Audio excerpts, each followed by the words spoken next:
Yo, it's boy Marcus and Warsini back with another video. Today, we are playing some COD Mobile Ranked against the #1 player in COD Mobile Ranked. It's been, I've played this guy a ton. Honestly, I've played him a bunch. I usually lose, to be honest with you.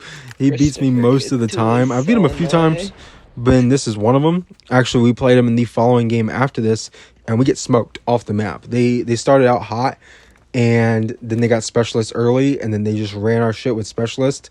Next thing you know, it's like the game's over. It's 50-30 or some shit. So it can be rough. It's definitely, you know what I mean? I'm a thumbs player, so the skill gap that I have, like my skill ceiling as a thumbs player, is only but so high. You know what I mean? If they're playing four fingers on an iPhone, like their skill ceiling is inherently going to be higher than mine. Whether my game knowledge is better than theirs or not is kind of irrelevant, because they simply can just, they can jump shot. I can't really jump shot. You know what I mean? I can jump and then start shooting, because I have to take my right thumb off my button to do that. Or I'd have to use a different HUD layout and then do it hip fire. It's just a weird scenario. It makes it more difficult when you're a thumbs player, but I'm never switching. It is what it is.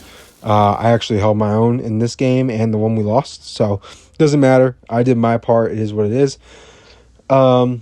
Yeah, I just kind of want to talk about that. You'll probably see one of those videos down the road where I talk about the skill gap in COD Mobile and how it works for every different sort of input, whether you're thumbs, 3 fingers, 4 fingers on an iPhone, or if you're on an iPad, thumbs, 3 fingers, 4 fingers, 6, 8 fingers, or even on a controller, the skill gap you would have on a controller with the input delay in COD Mobile, which is different from like Warzone Mobile, where the input delay is not nearly as bad.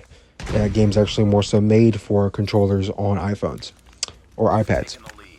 That being said, this gameplay got super campy. I mean, when you're playing super sweaty players and you're on a super sweaty team, it tends to get super sweaty in TDM, which means everybody's going to be camping their balls off, generally speaking, and hesitant to make plays, which can be good, because when you do make a play, it's high risk, high reward.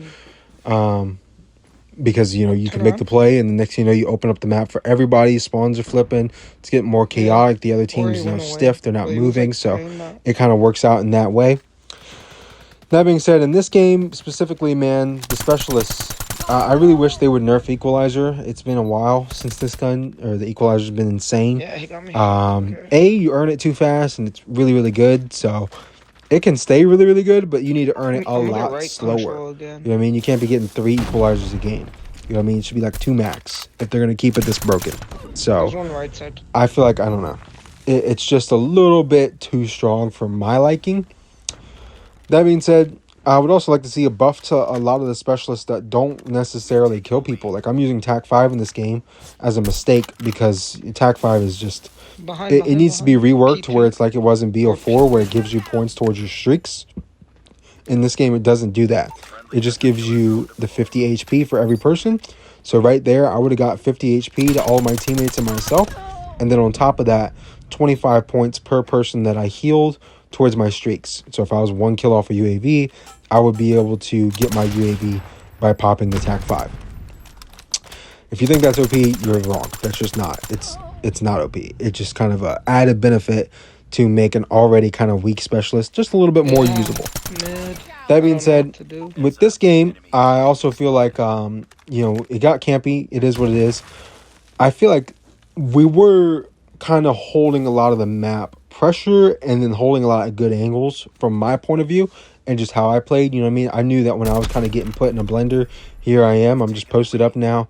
I don't want to cost my team, so I'm going to post up, make sure I hit my shots, things of that nature, to kind of help us out in a game that's this sweaty. I feel like, if we play these guys in another game like Hardpoint, it'd be a totally different ball game. You know what I mean? We would have to rotate better.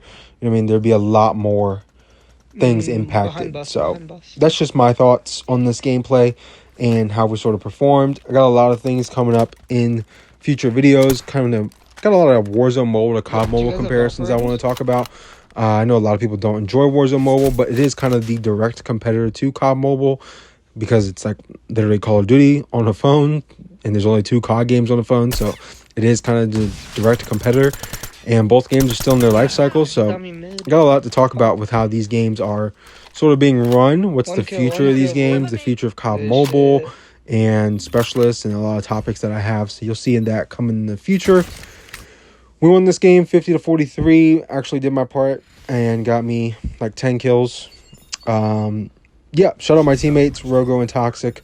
They are also been playing with them for a long time. So thank you guys for watching. Like, comment, subscribe, turn on post notifications if you want to.